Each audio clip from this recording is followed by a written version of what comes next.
Successful পরিবহন তো আপনারা দেখছেন প্রায় বন্ধ।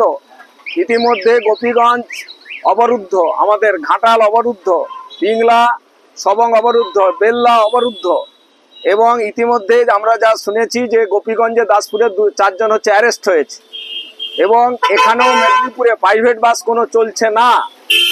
সরকারি বাস জোর করে পুলিশ দেখছেন যে জোর করে সরকারি বাসকে হচ্ছে বের করছে, এবং সরকারি বাসে কিন্তু লোক নেই, সাধারণ মানুষ কিন্তু নেই, এবং আমরা পিকেটিং করছি। আমরা যে কথাটা পুলিশকে বোঝাতে চাইছি যে আমাদের এই লড়াইটা তো কেন্দ্রীয় সরকারের নীতির বিরুদ্ধে, আক্রান্ত তো রাজ্য সরকার, কিন্তু রাজ্য সরকার এবং কেন্দ্রীয় সরকার যে আঁতাতটা স্পষ্ট।